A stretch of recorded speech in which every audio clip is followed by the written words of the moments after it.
All right. We're on. Can you hear yourself? Yeah, I can. Good? Yeah, I think it sounds normal. Cool. That's good.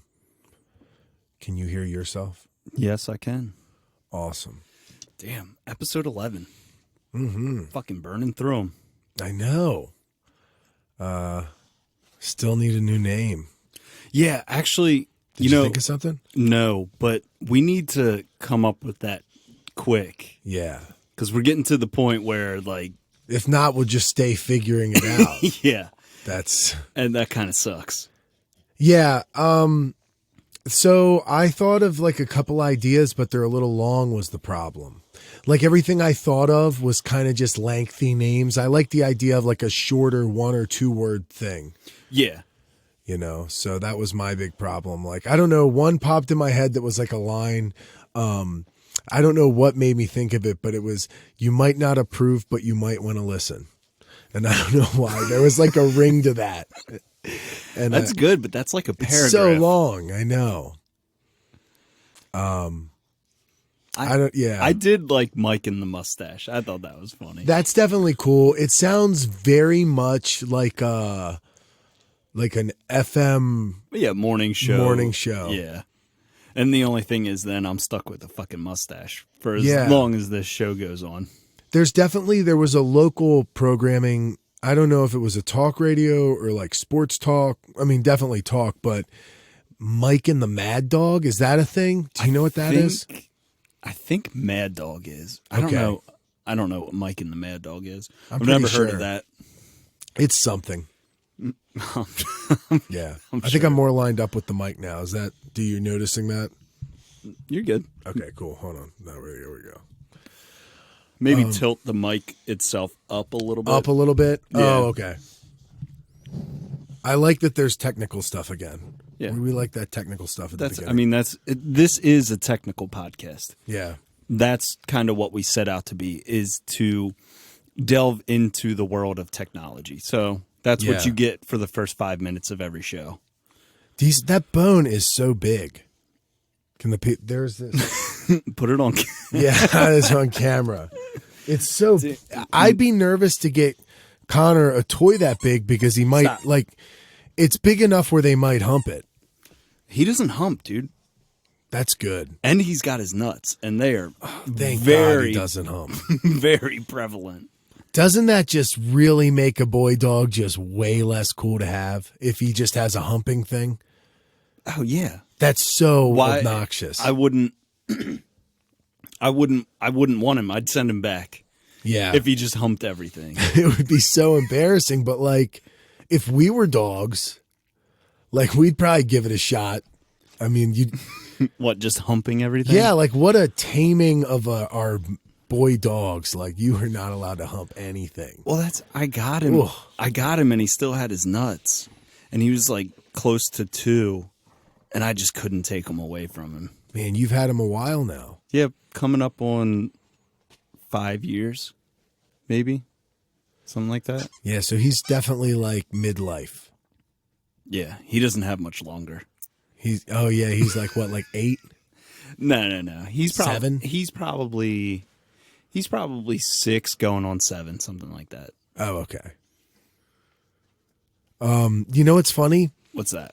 Man, I should have wrote it down. We were talking about how maybe like a theme of this episode was going to be pranks. And I do remember the one I told you, but there was one I didn't tell you. I've got a couple. Good. Because I hope I remember the one that I thought you would laugh a lot at. I've got like 4.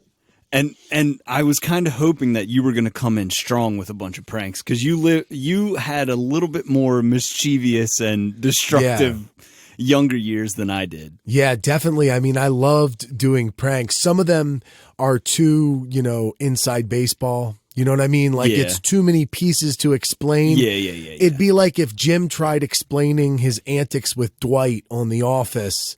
There would definitely be good stories, but some of them it's almost like you'd have to understand. You'd have to know Dwight to get why that prank is so good. Yeah. But I hope by the end of this, if not, this is the other name. Dude, it'll come back to you. I mean, especially for you, that's normally how it happens. But I say that because I I thought of another name for an episode, but again, it's long because here I am on the way here, and I remembered how we told embarrassing stories that we had forgotten on the previous one. It'd be funny if it was things we forgot from the last episode. Oh, well, I got another thing we forgot from the last episode. What's that? Or from 2 episodes ago, an embarrassing story. You have one? Yeah. So we're going to keep that should be like the next 10 episodes are just going to be embarrassing stories. And it's just like little dumb shit that keeps popping up into my head. And it kind of ties in pretty well to this week because this week was the first day of school. Okay. For Maryland public schools, I guess. And mine deals with the first day of school. It was the first day of 6th grade. So dropping elementary school, going into middle school, and like entering into a whole new fucking world. So I'm sitting at the bus stop waiting for my bus to come, right? And the bus pulls up, and this is the embarrassing part of the story. The bus pulls up, it's a fucking short bus. Oh. Yeah. It's a short bus. And there was like rumors and thoughts that might be the bus that I have to ride. Okay. So I get on the fucking bus, and immediately when I see the bitch pull up, my stomach like sank. I'm like, oh my God, are you fucking kidding me? Because high schoolers and shit are on there, and with how our schools were set up, the buses were mixed and the schools were right next to each other and shit. Yeah. I'm like, there's no fucking way I can get on this bus and get off of it and have people see me get off of it. Mm. So I get on. My mom sees that I'm obviously like upset about it. Not like crying, but fucking bummed. Yeah. That I got to be the kid on the short bus. She fucking walks in front of the bus and pulls me off of it. What? Yeah. Say again, what grade? 6th. 6th grade. First, oh my God. First day of fucking middle school. Wow. Yeah. And then drove me to school for like 4 days and then realized that it was a 30-minute ride to school and that shit wasn't going to happen. So as in 30-minute. Oh, so you eventually rode that bus? Yeah. So you did ride the short bus. Oh, I definitely rode the short bus. What was the first, like your second day on the short bus where you didn't get pulled off? Was that a weird experience? Yeah, it was. Because they probably remembered you were the kid whose mom pulled him off the bus. Yeah. The 6th grader. Luckily, there were. Yeah, it sucked. Luckily, well, obviously, short bus, there's only about 3/4 of the seats on it.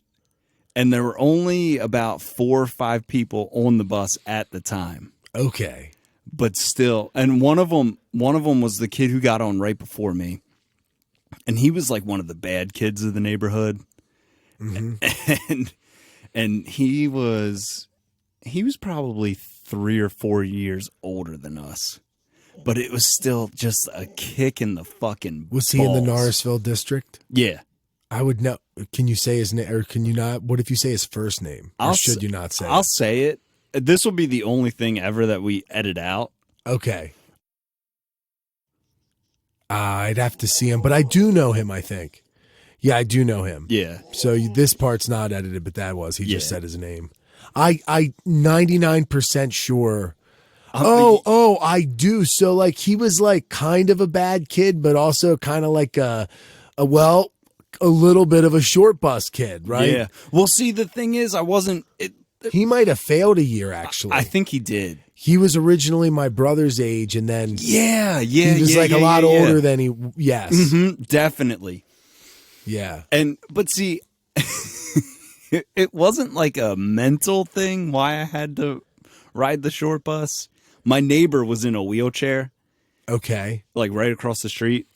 So, like, that was the most convenient route for us to get on there. Well, I assume that, like, is it as literal as the short bus is trying to be exclusively, disabled people? I know physically, but, like, do all the mentally disabled people ride the same bus to school?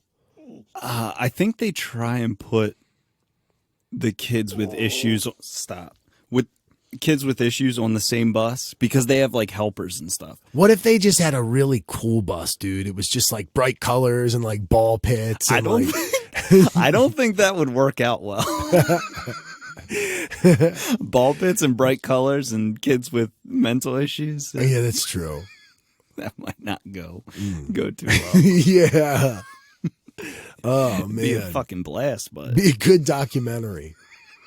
I wish the party we bus. could just if we could just have a little bit more fun when it comes to documentaries and like stuff like that. Yeah, oh, not my everything. God. Not everything has to be so serious. If you could just, I swear this is awful. We're off to a bad start, but man, keep it going. Keep it going. No, I like where this is going. If for humor's sake, like we all know what we find funny, like if instead of under like the premise of it needing to be the most touching story or something like, or some other reason to have the story, like it's like some Special Olympics thing, like if it could just be comedy for comedy's sake and you just had like a highlight reel of some Down syndrome stuff, I'm telling you, dude, there's like it's like I can't get enough of certain things funny. I don't watch funny videos of people with Down syndrome. Like I don't even. That's what it sounds like. I dude. don't know many. I don't know any like street jokes or anything. But there is like when you see it or when you are like watching interviews for whatever reason, there's like a part of you. It like fills you up with joy. It's a compliment. It is funny though at times. Like. Obviously, because in movies, when we have like a person who has special, there's all kinds of, they're like a caricature in movies. Yeah. Like the character with Down syndrome always has some like adorable shit. Like, that's not in the script. They're just all, because you think they're memorizing lines. And they're just winging it. Oh my God. What are we doing here? Why are these cameras? Just roll with it, John. Just freestyle a little. We're gonna get some comic gold. Oh fuck! We started off slow, but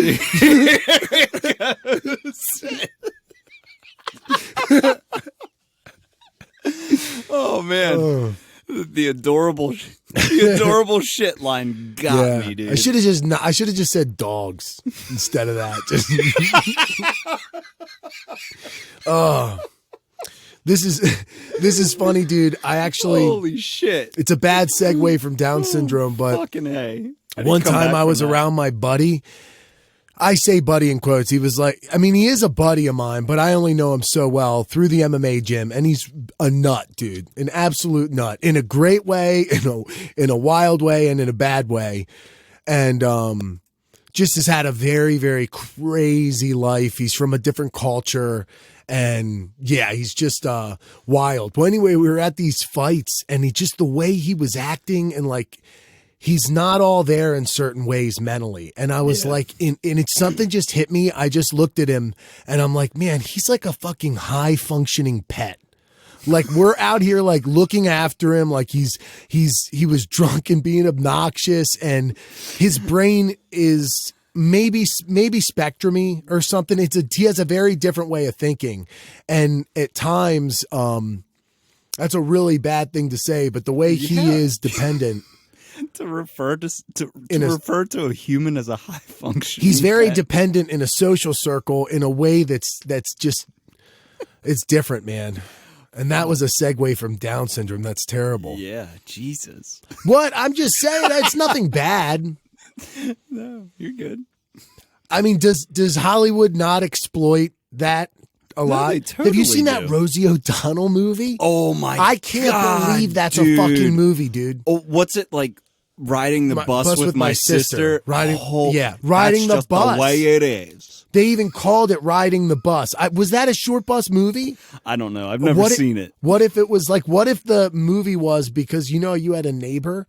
What if the movie was because her sister was special needs that she had to ride the short bus, and that was the title of the movie? Like, God, I got to ride the bus with my sister. It's just like you had to ride the bus with your neighbor. Riding the bus with my neighbor would be your movie. But your neighbor's like the character that's, the normal one. The normal one. Oh, fuck. Uh-huh. Rosie O'Donnell. I'm not going any further. Now you just hold it out like fishing lure. I'm not taking that one. Take the bait. Take the bait. Because there are impressions we could do of that movie. Oh no! I remember you talking about telling me about that. I couldn't believe it, dude. When I first realized that was a movie, because I never saw that growing up, I didn't know that was a movie, and I was like a big movie buff. So there's just certain things and there's certain roles that like Sling Blade. Yeah, that's a role that if you've seen it or whatever, it's a big role in movies. It's referenced a lot. I am shocked that this is not more of a thing.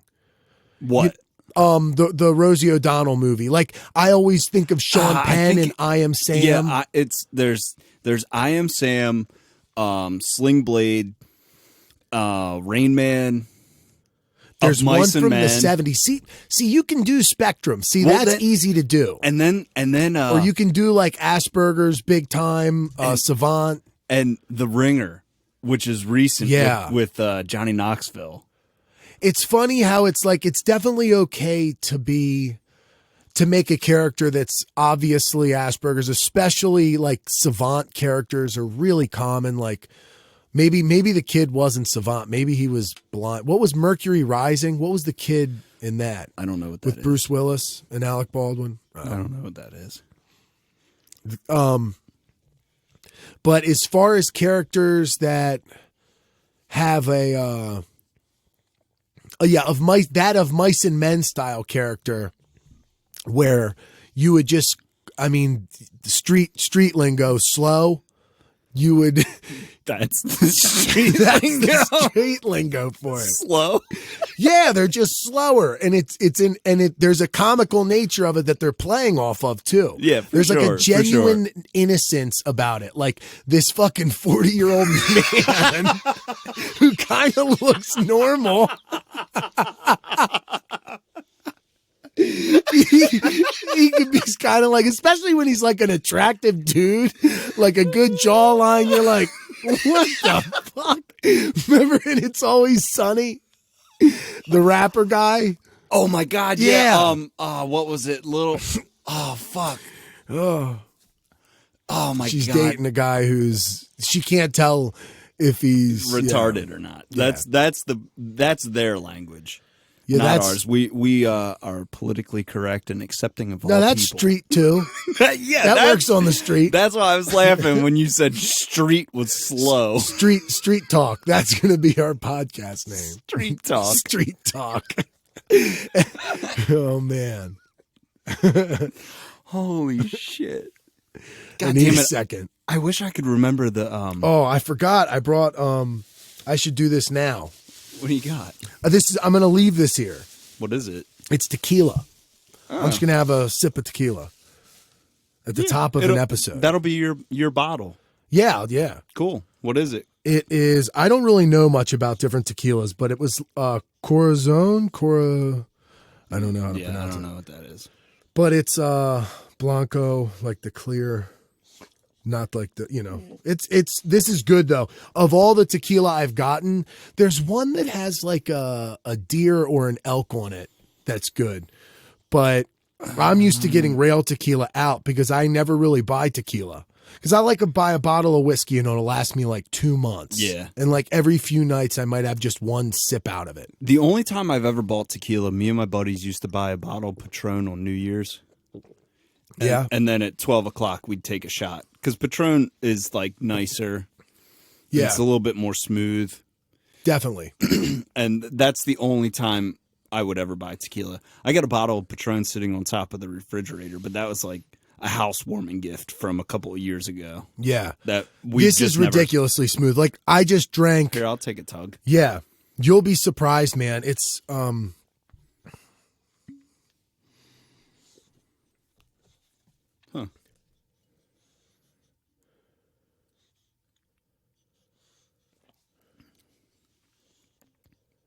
Damn. It is really smooth for like just a straight shot, huh? Yeah, there's like no bite to that at all. That is like my favorite tasting tequila. Yeah, that's really good. Yeah, there's one other one that's smooth like that. See, the one thing I have a good palate for is what is smooth because I drink everything warm and straight. Yeah. So I don't have much experience drinking. Well, but like, you didn't come up drinking the shit. let me tell you, cold, they taste a lot more similar. Like cold, a bad, like, because it kind of mellows it out. Once you chill something down, it kind of, I don't know the science behind it, but it almost seems like it numbs like your taste buds a little bit if it's chilled. And depending on how it's chilled, if it's like shaken on ice, it dilutes it a little bit. Yeah. I'm sure the people who have the best palate for like different alcohol like that have to be drinking it straight. As far as the people who really can tell the difference, because in mixed drinks, I can barely tell. No, it's like, yeah, if you consider yourself like a connoisseur, if you want to be that kind of dick, no, you're drinking it in a glass straight. What's not the with harshest ice. to drink straight? What's like the least, like, do many people do just straight shots of vodka? Yeah. Is that popular? Yeah, like at a bar or something? Yeah, like just a warm shot of vodka. Yeah. What about people do with rum? Yeah. Right? Yeah. You do it with any liquor. What's a scotch? Scotch? Okay. As far as I know, scotch and whiskey are the same thing, only scotch was made in Scotland or distilled in Scotland. That's what I've always been told. Which to me that makes sense. Yeah. That's typically served in whenever I think of scotch, I don't think of a shot glass. I think of like the smaller. It's a rocks glass, yeah. Right. I always think of it the same way. And it goes by fingers, so it's like 3 fingers. Yeah. Ooh. And that's how much you would get. But it's street talk when you say 3 fingers. Street. Oh fuck! I like street talk. Yeah, it's not bad. We'll see if that's another thing. Street talk. It's also street talk's kind of funny because it's just 2 white dudes from fucking rural Harford County. Yeah, just coming up with different names for mental retardation. Ugh. We got to spread our mental retardation bits out like from each other. Before long, it'll be like the title of an episode. I think, you know what? I think the title of this one should be Riding the Bus with My Sister. Riding the bus with my neighbor. That's riding the bus with my sister. Oh, yeah. Yeah, because I'm a fucking idiot. No, I got you. Yes. You meant to say that. Yeah. I did. Totally. Wink. Yeah, I got with you. your right eye, not the one the camera sees. I like Diesel's he definitely makes less noise than he used to.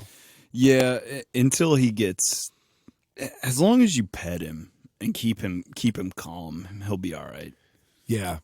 Did you want to tell a prank? Was there anything more to the bus thing, or that's pretty much? No, that was pretty much it. Just a 6th grader going into a new world where you're going from being the oldest at one place and then going and being the youngest and then having 8th graders. Well, actually anywhere from 6th to 12th grade on the same bus and then getting off in the same area and just seeing you get off of the short bus. A lot of jokes can be made about that shit. Yeah, see, I definitely can remember. I don't have anything specific. I know I was nervous riding the bus for the first time in middle school, big time. I definitely remember that being a thing that I was like, oh, man. And that was the first time that I rode the bus.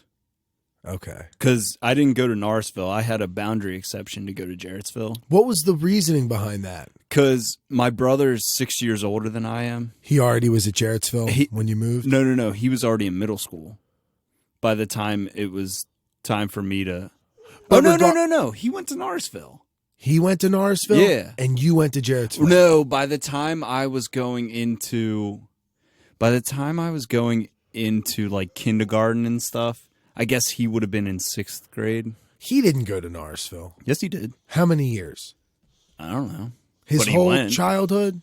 For the most part. Do you know where did you guys live? Like before, when you were like a baby, were you born in the same house that you live in? No, we moved there. We moved to Whitehall when I was 2, which would have made him 8.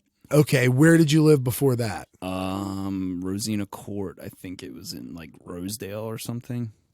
So it wasn't due to that district. That would have been a whole nother. No, the reason I went to Jarrettsville is because there was nobody there that could watch me. Nobody, because my parents worked, obviously. Right. And I went to a daycare that was directly across the street from the school. Okay. So my parents would drop me off there in the morning at like 6 or whatever time, and then a bus would pick us up from there, take us over to the elementary school, and then at the end of the day, take us back to the daycare. And then my parents would pick me up on their way home from work over there. Damn. Yeah. Sucked. All right. So that was the embarrassing story. Do you want to, how about this? Or unless you want to tell a prank first, we should start. What do you have? I don't remember the one, but I think it's going to come to me if I think about it for a minute. Even though it's hard to take a break and just think on this thing, but you never know. I think it'll pop in my head because I might have had to do with the same person. I just can't remember. But regardless, I have the prank that I think I told you in completion, but it's still a funny story. I definitely need to tell it because it's up there in memories of pranking people. I remember this being one of the most intense. This is the phone. Dude, and I remembered the other pranks because they do go along with him. See, I told you, dude. It comes back to you. Yeah. So the one that I told you already, yes, is funny, man. So my buddy Kyle Huff. Do you remember Kyle Huff? Yeah. He lived right around the street from me. No, he didn't go to Jarrettsville. No, he might have, dude. But him and I were friends in like elementary, middle school years because I remember going over his house a few times for like birthday parties. Did he live near Norrisville Elementary School when you went there? He didn't go to Norrisville. He lived back off of that long driveway because he had 2 Rottweilers, and I think one of them was named like Kia or some shit. Yeah, I can't even remember. I think he had a dog when I first became friends with him, but it definitely wasn't a Rottweiler. They might have had like a lab or like a golden retriever by then. I don't know. I'd have to ask him. I'm usually pretty good about remembering dogs, but I can't remember his dog. I know I'm usually good about that. I can remember like people's dogs. I like the dogs, dude, that I know well. Like when you meet a dog well, dude, I will remember him forever. Yeah. And it doesn't take me long to remember that. Well, anyway, Kyle's mom was out of town, so he was home by himself. And we hung out all the time back then. I think we were working together, and we saw each other most days. Oh, so this was like high school age. Yeah. Okay. Like maybe senior year or first year out of high school. So I know he's home and we're supposed to hang out and do something. So I call him and he doesn't pick up. So I go to his house and I walk around his house and I peek in and I see that he's sleeping in his bedroom. This was totally normal, dude. So I see he's sleeping. I'm like, shit. Well, I walk around the house and I find the spare key. Yeah. I'm like looking. I don't even think I knew it was there, although there's a slight chance for some reason I knew where the hide key was. I don't believe I did, but I probably had to know. Yeah, why would you just like find it? I know, I don't have a memory. You know what? I probably had to know because it was under like the deck. Maybe I saw Kyle do it once. I just don't have a memory of it. Yeah, so It's just weird in my head why I did that. I'm thinking of how like crazy that must have been. But anyway, I unlock his door and I walk in. And I shut all the lights off in his house and I go into his computer room, like this spare room, and I turn on the computer. And for some reason in my memory, I played it through the intercom, but I don't know if I would have been able to do that. So I might have just been really loud with all of his computer speakers, but it was loud as shit. But they had an intercom system that you could play. I don't know if it was through the whole house, but regardless, I brought up on the computer and I went on YouTube and I brought up the Halloween theme music. What's that? The yeah, or whatever it is. Yeah, it's like the piano or like the organ. Yeah. It's the really popular one. I believe the Halloween one's the one I played. Yeah, and Dude, I have it ready to go. I turn off the lights in the monitor in the computer room. and I'm in there with a hoodie and the hood over my face, and I have like the spinning computer chair, so my back is kind of turned, and I start blaring it. Oh God! So he wakes up. And he's taking a nap. What time is this? Like mid-afternoon, or is the sundown? What's the? His house is pretty dark, but there's enough light where you can see. So like that room in particular might not have even had a window. Like the computer room was not a full bedroom. So, but it might have had a window, but the blinds, like the house was pretty dark, but I believe it was afternoon, say 3 o'clock, 4 o'clock. And I hear him say something in the other room, like, what the fuck? He's like, yeah, no shit. He's like, who's there? Who's there? Like that. And he's definitely, dude, he's adrenaline peaked. You can hear it in his voice. And I'm like, oh my fucking God. So he walks back, and I kind of am like looking over, and like out of the corner, I have my head spin to see, and I see him like creeping towards the door, because the door was like, maybe the door was open. I have a memory of him like walking past it. Regardless, he pushes the door open all the way, and he looks in, and he goes, ah, and he sees me, and I spin, and I'm like, ah, like that. And he like ran back in his room, and I think he yelled, I'm going to call the cops. Yeah. Holy shit.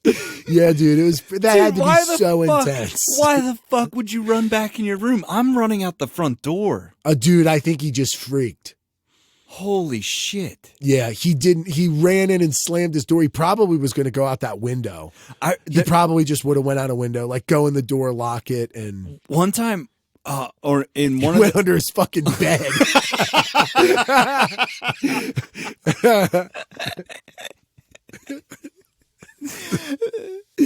When we were talking about like a while ago on here, when we were talking about like paranormal stuff, I thought I heard voices and no one was home, and it was like 4 o'clock in the afternoon. I thought I heard something, and I ran the fuck outside and waited for my parents to get home till like 6 or 7 o'clock at night. There's no way I'm going back to my bedroom.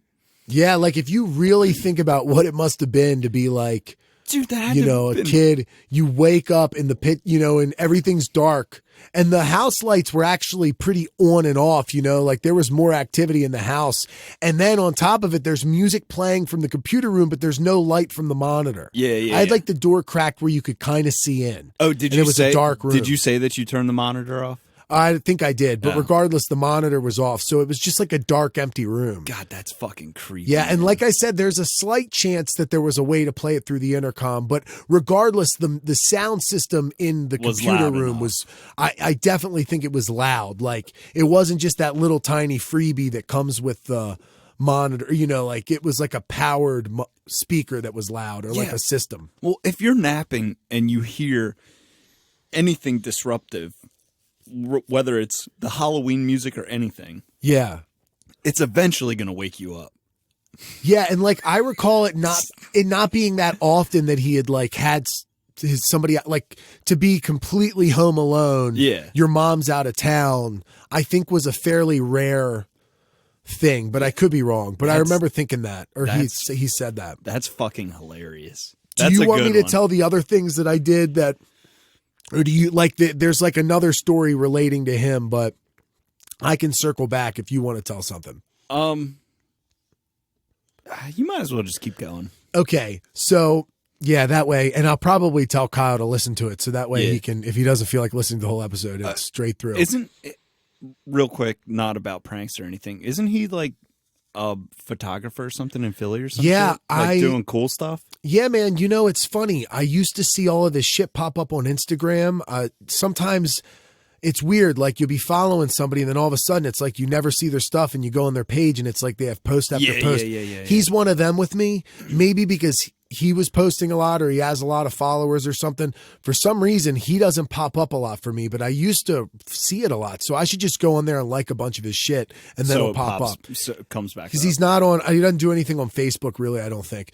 If he's on it, I can't even remember. But regardless, he's like an Instagram photographer, but he's always been into photography. Like one time on MySpace, him and I had a battle of like, because I was making fun of the idea of photography being like a clever job. art. Yeah. So me and him just used his camera and we each took artistic photographs, just random photos in his house, and then we posted them and had people vote what looked better. Did. I do think he won.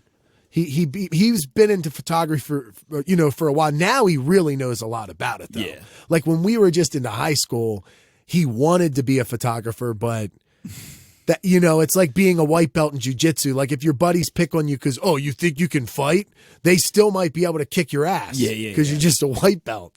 So it wasn't really the most fair thing because Kyle wasn't a photographer then. But no, he's legit. He would like get people to do.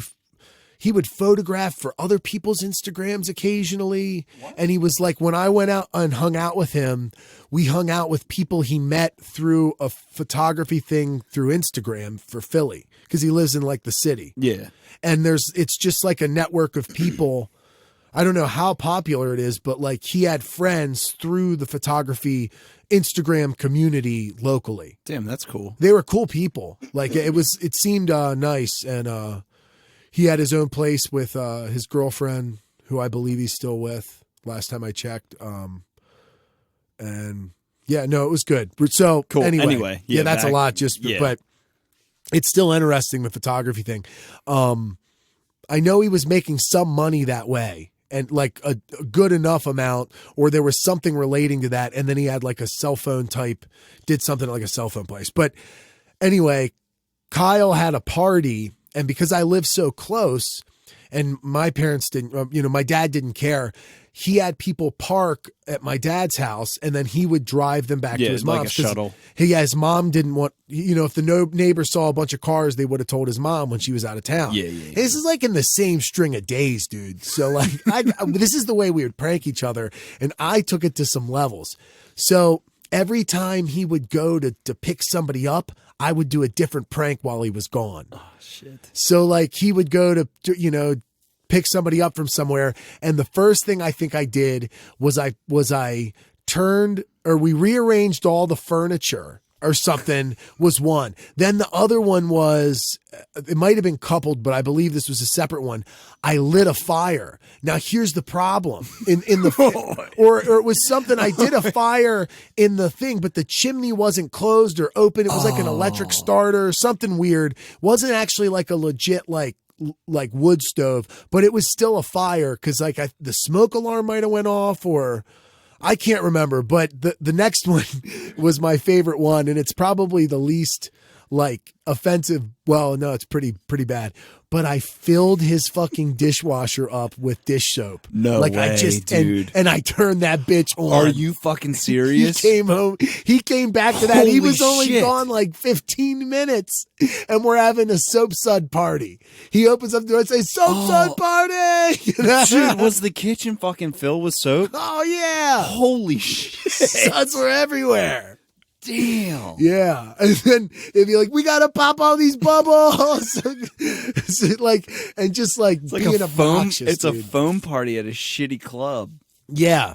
Damn, dude. So that was really funny. And we always just did really stupid stuff that was like kind of creative and silly, but like you would never do it as an adult.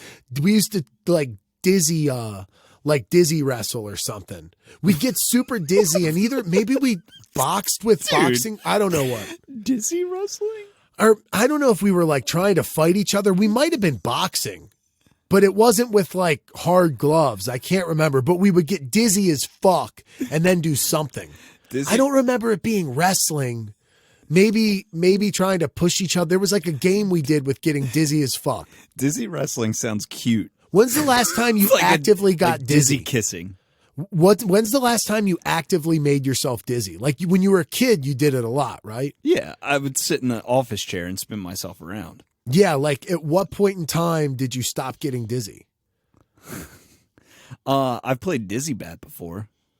That's like a drinking game. That's about Where it. you put your head on the bat.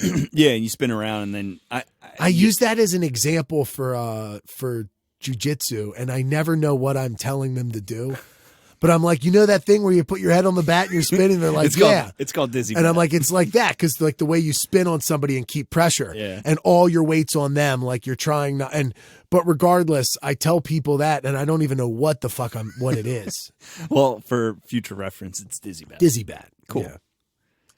I can't remember the last time I just spun around. I feel like we should get dizzy one time. No. No, we shouldn't. You think I'll throw up? No, I'll fucking throw up. Okay, well, you don't. I'm not going to get dizzy today, but I hate the feeling of being dizzy. Yeah, I fucking hate it. Like that nauseous headache feeling. I hate that. Feel free. You can go out in the living room and fucking spin around all you want, but I will not. I just haven't done it since I was a kid. Why is that not like a thing you hear about? Like, dude, next time somebody says like they're like the one upper, when somebody's like, dude, this is the best feeling or something. Dude, like, I got so drunk or last like night. If people are talking about, I got fucking dizzy. Yeah, I'd be like, dude, yeah, but have you ever done acid and gotten dizzy? As dizzy as you possibly can. Like, and just when you think you can't get any dizzier, you say, fuck it, I'm going to keep getting dizzy. I'm getting more dizzy. Yeah. And you just get in a trance. That should be like a form of yoga. Just there is the twirlers. What the fuck is... There's this movie called Baraka, and it's just crazy shit from different cultures. It's like, it doesn't matter. But there's these whirling dervishes. You should look that up at some point in time. They spin around for like hours in like I don't know. I'm just talking shit as far as hours go, but it's for a really long time, and it's like a very methodical, almost spiritual thing that they do. It's like a practice. It's a cultural thing. Well, I think you can close your eyes and it won't affect you. I'm not sure. I'm sure there's something to it, but it's a very mesmerizing looking thing. And I know it's very difficult to do. It's not something like you could just watch and figure out. A whirling It's dervish. like a practice. Yeah. I've actually heard of that. Yeah, it's not like it's uncommon or unknown. It's one of those weird things. Like you hear of people Tuvan throat singing. Oh, yeah. Like that's a very cultural thing. Oh, dude, I actually practiced that for a while. Can you do it? I probably not now, but well, no, there's what you're doing right now is kind of the basic principle behind it. Yeah. But it's all about harmonics that I know that happen in your throat, and I could kind of do it. I think if I practiced, I could. When I do it for like a month, I start to figure some shit out. Yeah. It's fucking crazy. Once you start to hear those harmonics coming out and it's like a whistle on top of that like growl, it's nuts. Probably feels like an energy in your body, right? Yeah, like the vibrations. Yeah. Okay, that'll be my task for this week. Well, we should practice Tuvan throat singing and like try that. We'll have like a segment where we try to out Tuvan. I would like to practice it. All right, we'll do that next week. Okay. We'll have a Tuvan throat singing competition next week. And then maybe we'll continue it like every few weeks. Yeah, because there's like there's songs and stuff, but it's just fucking noise. But just who can do the best will be the next week's goal. I'll tell you this. I was thinking about the singing thing, and I do think that eventually I'm going to want to come back and I'm going to practice with what I know will make my voice better. And I believe that within like a month's time, you will be surprised how much better I can sound. That's another thing I was thinking about too, was it last week or the week before? You said that you would be a good singer in 6 months. Okay. Good, or better singer in 6 months, significantly better, and yeah, like enough where you could see how people would like it. Like I when I use the example of the Violent Femmes, I think in no way does my voice sound like Gordon Goddard from the Violent Femmes. But when you put it on, it's not distinctly a good singer, but he's figured something out that obviously works. And you'd be a tight ass if you didn't get why people thought it sounded good. Well, what I was going to say is, how about continuing on for next week with the whole singing theme? We will both pick the same song. Yes. And then we'll do like a sing-off. I am 1,000,000% down. Okay. So let me write that down. We'll do Tuvan throat singing next week. Yes. And we'll start, and then next week we'll start with just like a verse from a song that is kind of in both of our ranges. Okay. Which is probably pretty similar. Your voice is a little bit deeper than mine. Yeah, but my singing voice tends to get like, I can go high. I probably have an okay like range as far as that goes. I definitely have a wide range.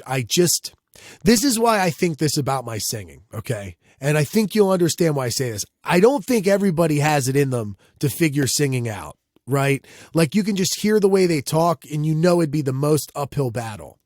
But I have a lot of the things that they say you need to have to be good at singing. Abdominal strength, breath control. I do jujitsu and yoga, and I have very strong breath work in yoga. I do like Wim Hof breath work, the mind to muscle connection. Mm-hmm. And I definitely am the type of person to overdo things. So I think I'm really getting good at practicing these drills. Like for instance, just like this, like,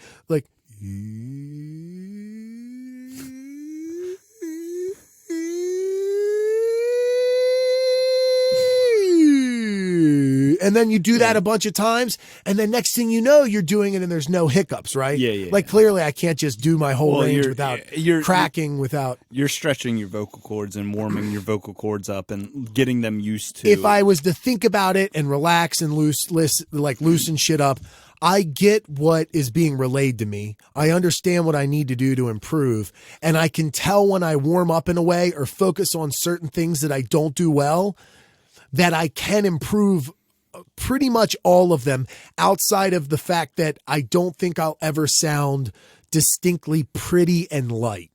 Like, I think there will always be a slight heaviness to my voice. Well, yeah, because just listen to your normal speaking voice. Right. It's not a light, dainty voice. But I'm learning about like just thinning your vocal tracks, and like I definitely thicken them up and widen them, but I know what to do and what I'm supposed to do to sound a certain way. And I've built up a lot of strong like things in my singing, like understanding with like placement and scale work, and I'm getting better with pitch. That's definitely something I struggle with, but it's because I over sing. And I think once I strip it down a little, it'll go from being like, to being like, oh, okay, that's good. Yeah. Okay. So that's what I think. Within 6 months, definitely. I hope. So next week we'll do the throat singing, and we'll do just a verse from a song, or like our first take, right? Yeah. And then we practice for like what? Well, you can practice during the week. This week we will do this for next week, for Friday. Okay. For Friday. Okay, and maybe cool. we'll do it like halfway through, just so we get talking and warm up our throats and voices a little bit. Acapella? Yeah, no beat. Yeah, okay. Cool. No beat. No guitar. There will be no guitar, no beat. No, I'm cool with that. Acapella. I won't do any tuning or anything after the fact. In like post, I won't do anything. It'll be cool that we're picking the same song, because it's so subjective if we picked our own verses. And that's what I'm saying. We need to pick something that kind of fits the range of both of us. I wish they did that more in like American Idol type shows. Yeah, instead of giving them... Like you can like stylize it however you want. Like let's say we're going to like maybe make it more this or more of that. But I think giving everybody the same song, or that's definitely interesting to see. So we'll try that. We'll try that next week. I think that'll be good. Yeah. I'm about it. I'm learning one. Do you have time? Yeah. You have time? Do you have time to I practice when I work. I know. All my driving, dude, is pretty much 50-50. Like 50% of the time it's probably singing practice when I'm driving. I hear you. I avoid phone calls because I'm missing my singing practice, dude. I'm not joking. I take it seriously. It doesn't show yet, but it will. Okay, hold on. Maybe we can do this. Maybe you could put on like Facebook, or I'll put on Instagram. Because people that listen, obviously, whether like how small the group is, whatever. But maybe we could put up a poll like either today or tomorrow, and just ask like, what song do you think that because then that way we're completely out of it. But I don't want to spend a ton of time having to memorize a long part. No. No, that's what I'm saying. Just like a verse, like I guess we could line. read the lyrics too. We could have a sheet. Yeah. That way you don't have to worry about memorizing insanely. We could pull it up on the computer. Yeah. Or something if we need to. Yeah. Just because memorizing is a tough thing for me. No. I'll definitely have the lyrics in front of me. Okay, good. Even if it's a fucking song that I know word for word. Yeah, that's a funny thing about your short-term memory and your long-term memory.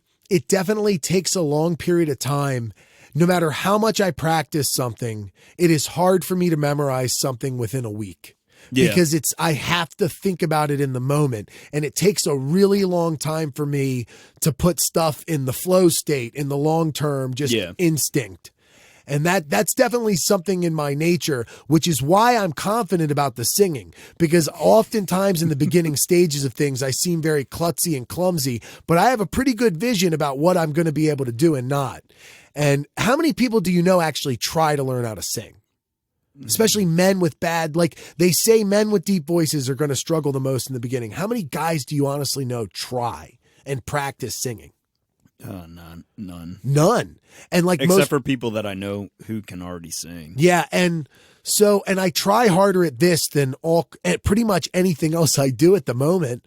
Maybe jujitsu's similar, but I'm definitely trying very hard to learn it. It's definitely something I study a lot. And practice a lot. So I would imagine that, I've put enough work into other things to know that there's definitely a payoff.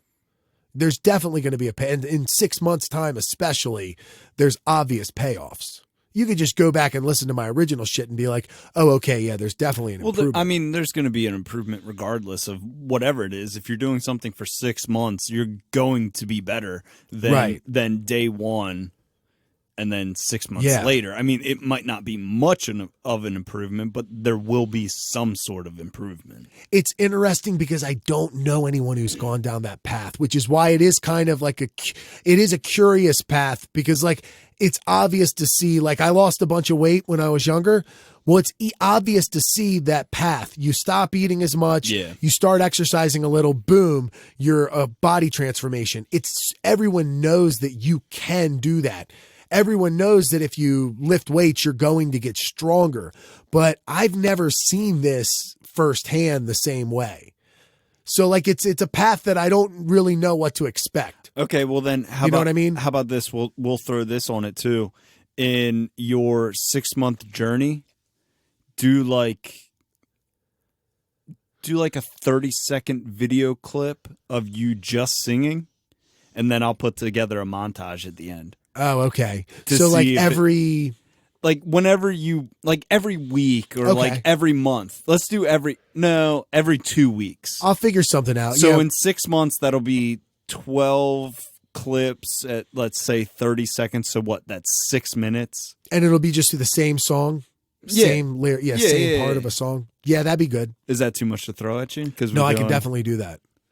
That motivates me because, my problem is I take on too much new stuff. Yeah. So like I don't treat singing the same way I treat something else. Whereas I'm aware of the fact that I can't take 30 kickboxing combos and learn them all at once. I need to take 1 or 2 and learn them, then learn 3 and 4. And with music, I am a bit stubborn, and it's a hard methodology to constantly take new information and expect to have an expert type thing. So because I've never gotten amazing at one song, I haven't gone down that path of perfecting something. But I know if I practice a song all the damn time and stop learning so many new songs, which I've pumped the brakes on spending time learning new songs.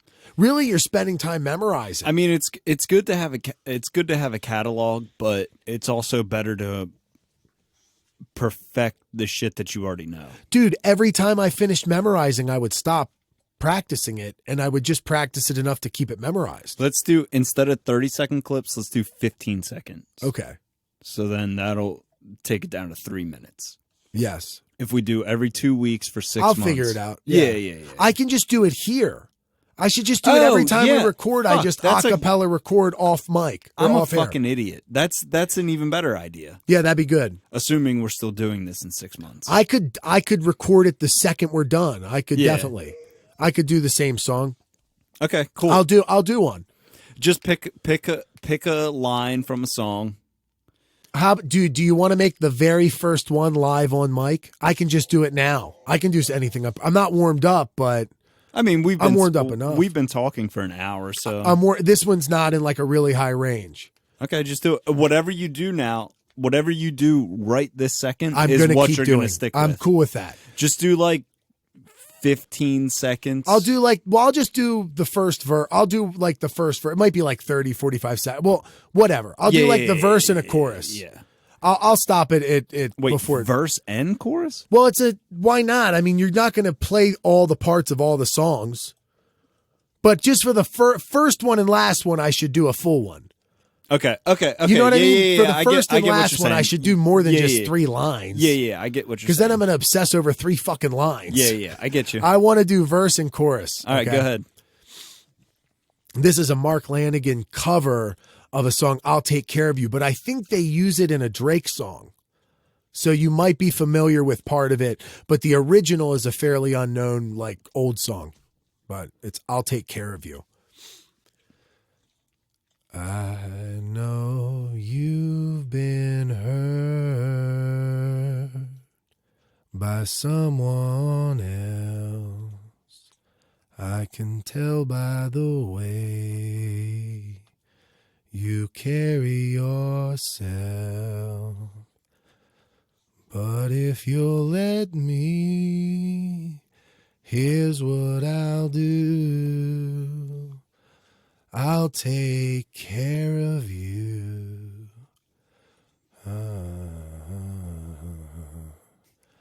Loved and lost,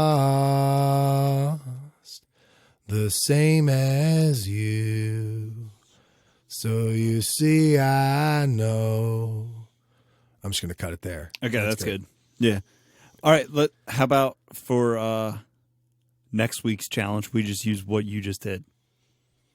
You'll be able to memorize that? Or I mean, you'll be able to sing that? Yeah. Okay, cool.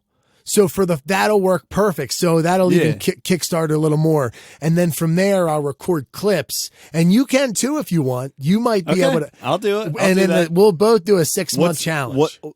What's the name of the song? I'll write it down so I can. I'll Take Care of You. I would listen to the Mark Lanigan version and then know that there's another version you can listen to. And you can do whatever you want. I'm basing it off of the Mark Lanigan version.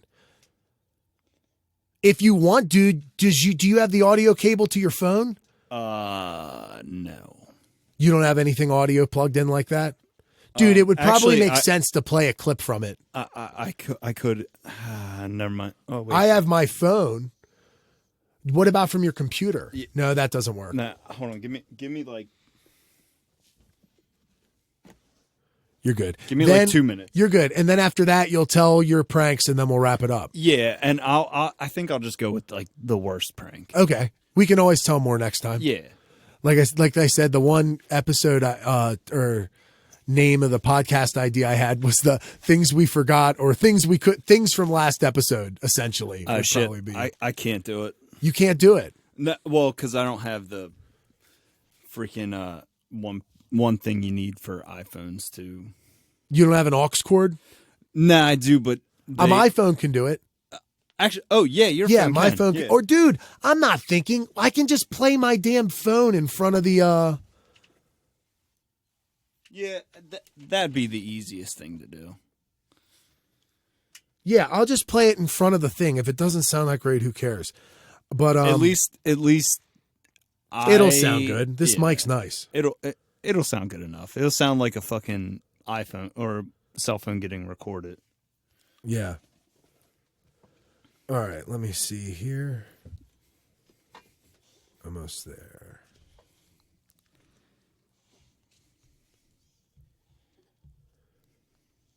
Oh, damn it.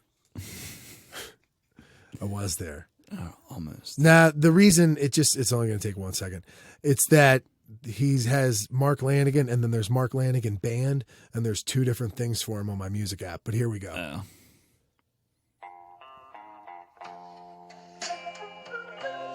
How's that? Is that good? You can hear it? Yeah, it's good enough. I know you've been hurt. So we'll just listen for another second. By someone else. This fits for our I voices. can tell by I think so.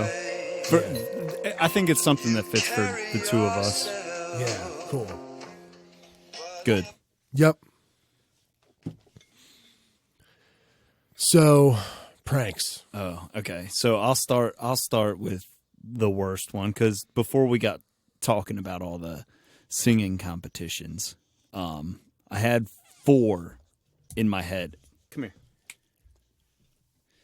And I had them ranked from like best to worst, but worst meaning like most fucked up. Yeah. And number 4 is pretty fucking bad.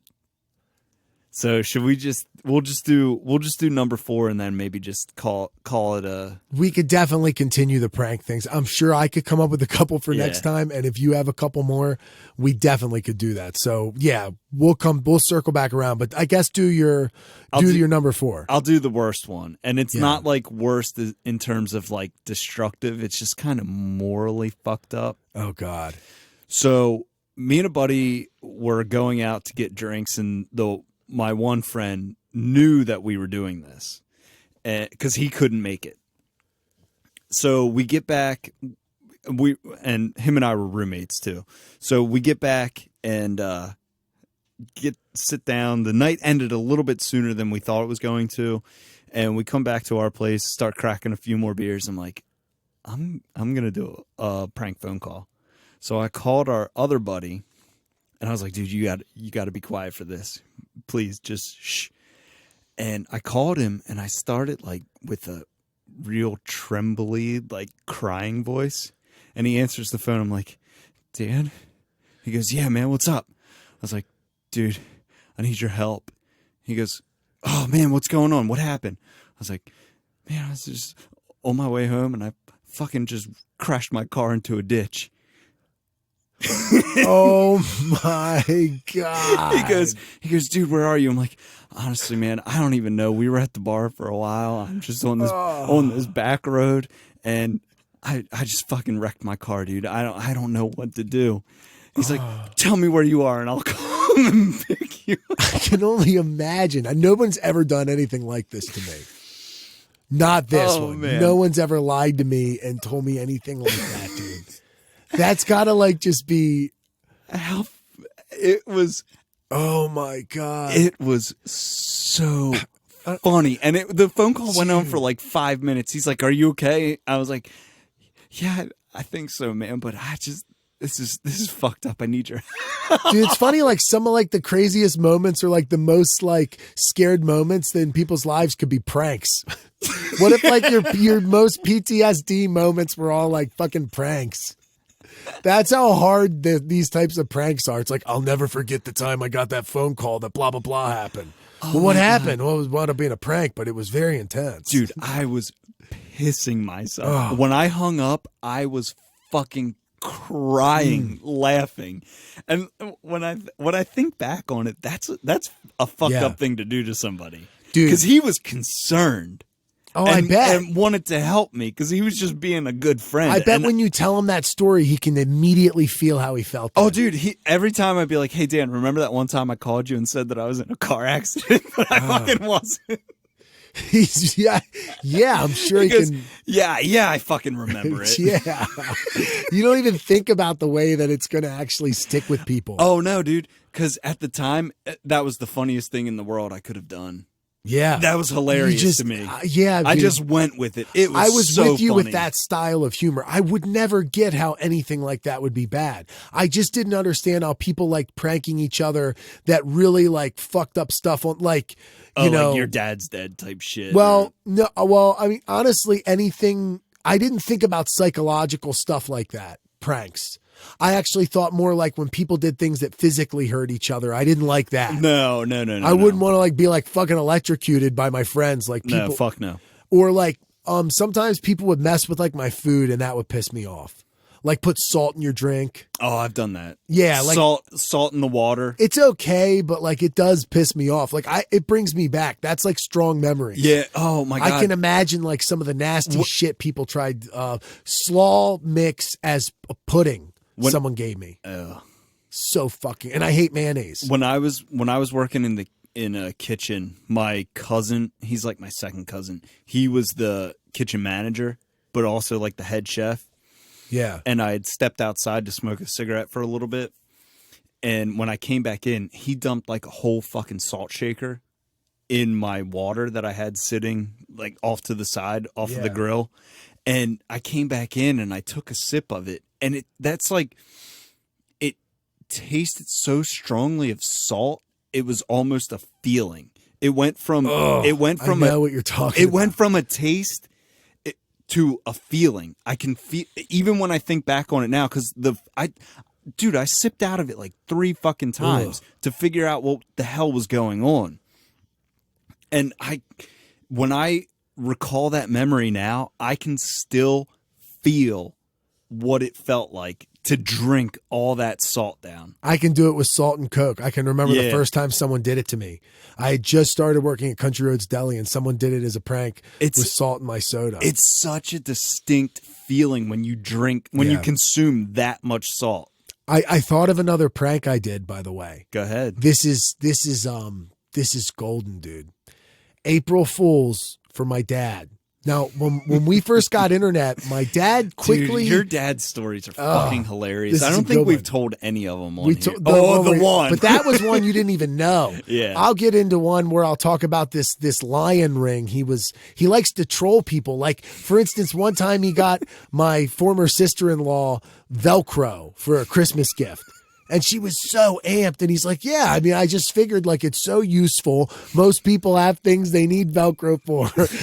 when Mike got a landscaping job again, my dad got him one of them like 1990s like tape player FM radios with the big bulky free headphones. And he's like, and look, it comes with headphones. And they're the type that cancel out noise, but they're just the plastic with the cheap foam that comes off. And he plays it off and he'll never tell him. He's like the king of like trolling and he wouldn't know. You could never explain to him the definition of a troll. Yeah. Like that would be like lingo that he would have no interest in learning. When really it's just him. He does. That's his sense of humor in a lot of ways. He keeps it on the inside a lot of times, like this fucking silly ass ring. And then somebody complimented it and then he gave it to him for Christmas. Oh, fuck. I remember you telling me about this story. Like, holy shit. Yeah. They're like, I like that ring, Jim. He goes, and then you like that ring? Okay. And then you gotta come back a little bit. It's a golden ring with a lion. It like came free as like an eBay thing as an add-on or something. I can't even remember. Wait, was he wearing it seriously?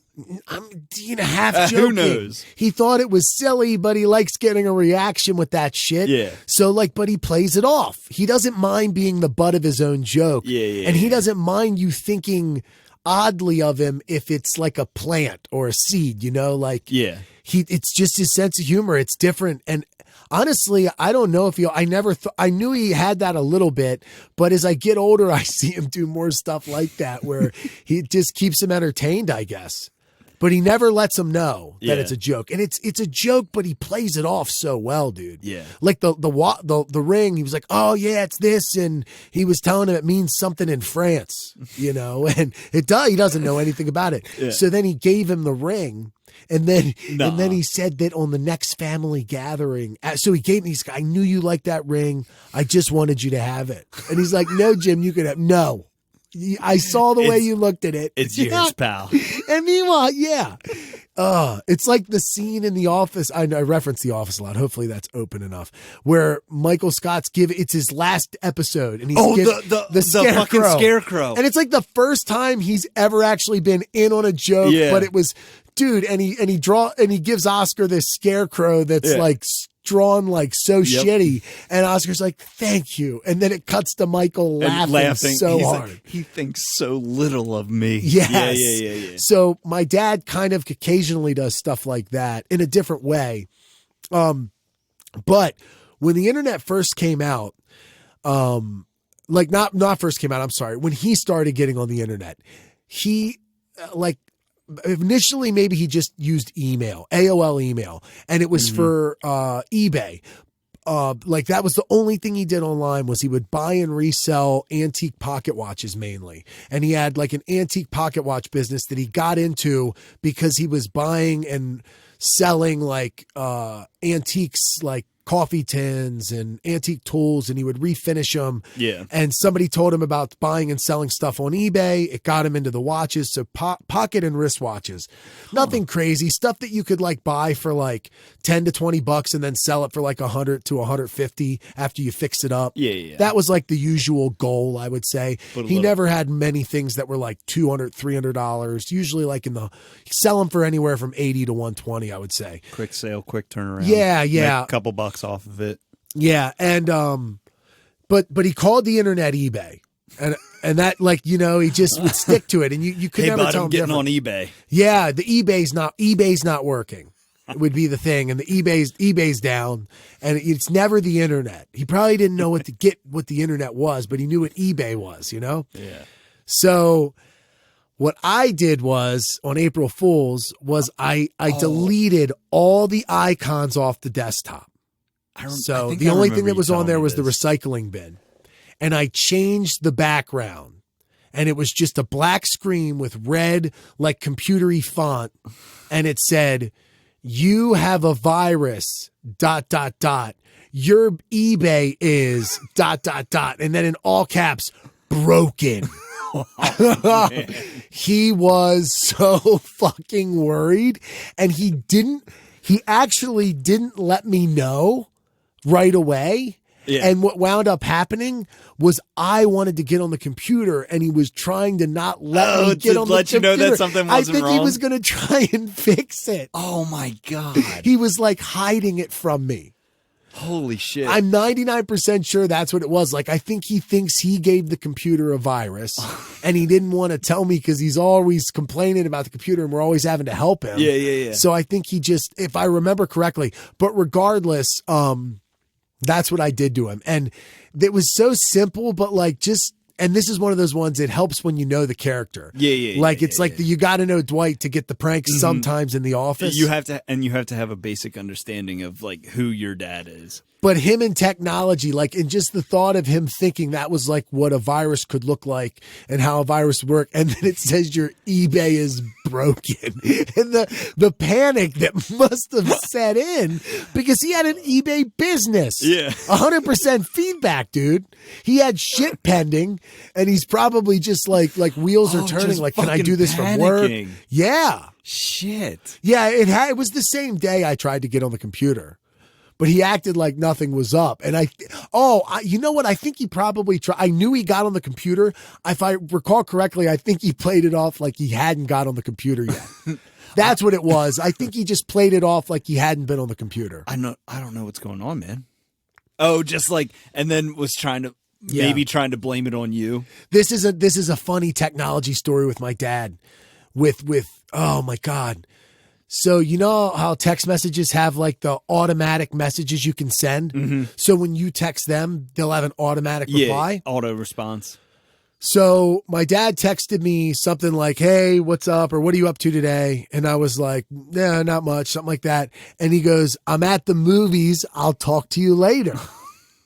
Or "I'll call you later." "I'm at the movies. I'll talk to you later." And and then I get a second message from him after that one that said, he said, "That's nice. What are you seeing?" After he sent me that he got the auto response and didn't realize. No, what happened was he auto replied to me that he was at the movies by accident. Yeah. So like I said, "Not much. What are you up to?" or something like that. Or I just said, I told him what I was doing that day. And then he replied with saying that he was at the movies. And he read it when he saw that he sent that message. He read it. Well, I must have sent it because he didn't send it. He didn't type it. He didn't realize he sent it. So then he replies to that message, dude. So my messages are him telling me he's at the movies and then him asking me what you saw. "That's cool. What are you seeing?" Your poor dad's getting just fucking drugged through the dirt on this show. Dude, it's only that kind of stuff because he has his wits about him in so many ways. Oh, yeah. And that's the thing is he becomes a caricature Of himself. because he's willing to, like, sometimes you can't tell if he's fucking with you or not. I mean, these are legit instances, but like he goes along with the punches so well and he has an ability to laugh at himself that sometimes he puts himself in a situation to laugh at himself. Yeah. But it's in a way that's like stylized. It's not like self-deprecating. It's odd, man. It's a unique sense of humor. Well, he's, like you said, he's the ultimate real life troll. Yeah, because he doesn't come off as weird at all. He seems like the relatable, middle class, played sports in high school, has lived a little, but has it together enough. Like he's like so relatable and he speaks well, he's comfortable. Yeah, I've met him before and he's like very personable and can be like I've met him once. Yeah. And it's just like, hey, how you doing? I'm like the everyman. Yeah. People talk to you, shoot the shit type guy. So there's at no point in time do people hear him, unless you're around him all the time, you would never think of him as being kind of like off in that way. In social circles, you would never think of him as like being weird. Or so when he does something like that, it's almost like big gullible Arnold Schwarzenegger in a movie, like doing something silly. Nobody holds it against him because he's impressive in a way. And they like him in a way and respect him in a way. So it's kind of like that. It is. It's kind of like a caricature in a movie. It really is, man. Girls I've dated have noticed it too. They all notice it. They're like, your dad is a fucking character. He really is, man. It's definitely something. For sure. But yeah. Well, is there anything else you want to add? Nah. Well, I think we can. I think we did all right. This was a funnier episode. Yeah. A little bit Definitely lighthearted. It started off slow and then we got lighthearted. Just ripped on some retards. Yeah, geez. Oh, street talk. Street talk. Episode 1. Yeah. The street talk dizzies. Dizzy Street Talk. That could be our podcast. Dizzy Street Talk. You know, I actually like that. That's not bad. That's definitely original. Like nobody, there's no other Dizzy Street Talk. And it's like, because it's pulled from shit that we've talked about. Yeah. So it's more personal to us, at least. Yeah. I like Dizzy Street Talk. Yeah. And dizzy is one of those words that fits with my fringe thing from when I said I like these words that are kind of like one foot in the door, 1 foot out. Like not really. And dizzy is kind of like that. It's not all in, but there's like a fuzziness to about it. I like that word. And it's a little inside too. So like, if you listen to the show or whatever, however many episodes we end up putting out down the road, you can go back to the 11th episode and figure out where the fuck the name came from. Oh yeah, dude, there's a story arc. This is like television gold. This is like season finale, episode 11. Like and they just pull some shit out from under you like that. The rug pull, like, the classic rug pull. Here they are trying to figure this thing out the whole season. And then the last episode of the season is they have two moments that lead to the title in one episode. Phew. I think the name of this episode will be Dizzy Street Talk. Okay. Right? Should we just agree on that's the name, or we want to? That should be the name of the podcast. I'm cool with that. I like it. Yeah, I think it's good. Dizzy Street Talk. Jinx. Yeah. Cool. Good? I like it. Yep. Good. Good for the ep? Yep. See you next season. Season 2, Dizzy Street Talk. We're going to take a 3-year hiatus like fucking Game of Thrones does. So, dude, every podcast I listen to that does seasons, I feel like they fall off eventually. Do you remember that rapper Froggy Fresh and Krispy Kreme? No. That guy switched instead of doing regular videos, and he was this internet famous. You would know him like I'm the baddest of them all, the illest of them all. No, I have no clue who that He is. was like playing a character for rap videos, and they were so bad, but they were also good in a way, and they were comical. And then he did like a tour of it, and Krispy Kreme tried suing him, so he changed his name to Froggy Fresh.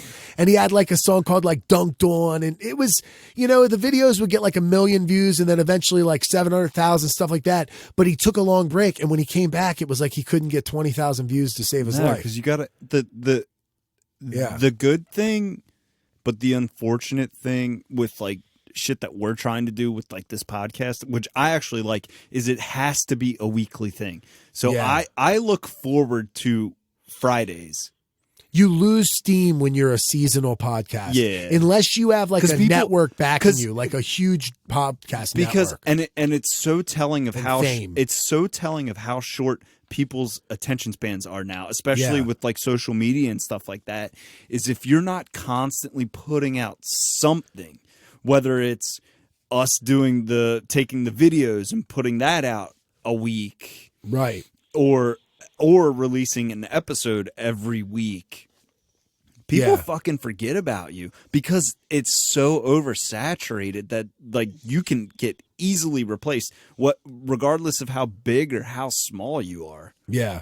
So it's like it's double-edged. Like it's kind of stupid to even try and do it, but I have fun doing it. So yeah, dude. And I'm telling you, I get how the more episodes you have, how it compounds listens. Like the first, like all of the month of June, we released episodes like regularly, more regularly than any other month. But every month since June, despite being irregular, we've compounded more listens. And then what's happened is in this month, we've already almost got the amount of total listens that we got in the month of June, which we had the whole month. All those days where we release new episodes every week, already in September, by like midway through the month, we will be past that number for sure. Past that number. And it just, what happens every month you release content, you get random hits on all of your old episodes. All of our old episodes go up every single week.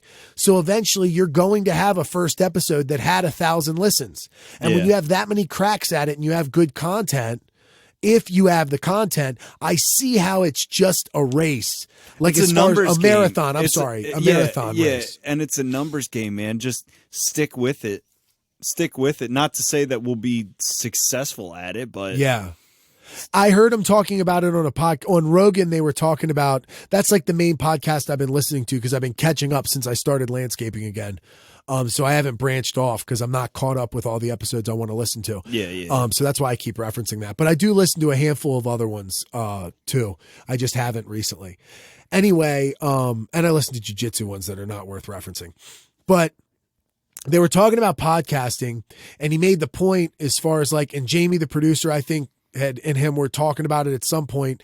And it was just the nature of, if that's what you want to do and that's what you're going to do, you just get started doing it. And if you are good and the content is good and you keep putting out content and you just keep trying and you just keep putting it out there. And if you have the time to do it and you treat it like this hobby and passion and thing you're going to get good at, if you have it in you, people will find you. Yeah. Whether it's a year, 6 months, 3 years, 5 years. There's an audience for everything. And you're going to keep getting opportunities. So it won't matter how bad your early stuff was. Yeah. Eventually you're going to have a guest or you're going to have a clip or something that puts you on the map. If you're good, if it's there. What you're saying and what he was talking about is what I think I referenced, probably episode 8. The 7 episode mark. Yeah, the 7 episode mark. A lot of people get discouraged once they hit that 7 episode because they're not getting fucking 30,000 listens. Oh yeah. Because it's not that, from what I've seen, this, and I don't know shit about like podcasting. I just listen to them. But it's not that instant gratification. It's not like it's not like you can post a picture and put 15 hashtags on it and get fucking let's just say 5,000 likes and then gain 400 followers off of that. Like, right. It's a slow build like you were talking about. It's a snowballing. Yeah, effect. It really is, man. And people kind of like being in the beginning of something that they discover. Yeah, So like there's going to people like that dude in Canada who hit you up was a guy who discovered the MMA podcast that we were on. And it was like we became very tight knit because he was one of the first people and he took a lot of pride in that. And we took a lot of pride in how much he took into the show, and he would listen to it and interact. And he was a guest on it because he's a audio engineer and all this stuff. And etc. There are, if you put it out there enough, 100%. And I would even say in my mind, mentally, I would say the 50 and the 100 mark episode wise are the marks where at 50, I think it's a good idea to be like, okay, what do we need to do to actually get this out there? When you hit 50 episodes, because you really need to figure 50's a year. Yes. Essentially. Yes. And at that point, you need to have your feet under you, and you need to have,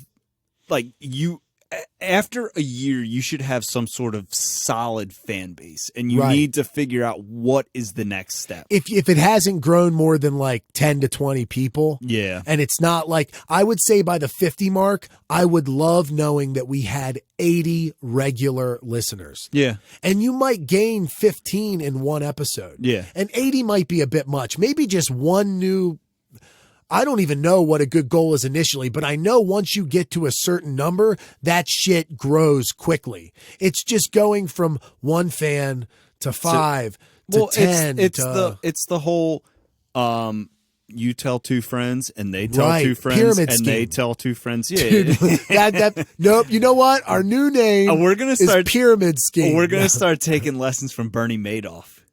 Yeah, dude. That's actually exactly it, though. It does. It becomes that because people people are so fucking annoying with shit they like, especially when no one else likes it. Like in high school, everyone knew me as the guy who liked the band Dog Fashion Disco because nobody else listened to Dog Fashion Disco. Some of my circles now, if I'm comfortable about it, even though it's not, like I don't talk about it any more than anything else, but I am the DMT guy. Like I said in the one episode, it's like I know so much about it and I talk about it a lot. And it's like, you know, podcasts are the same way. Everyone wants you to listen to their podcast that they like. Yeah.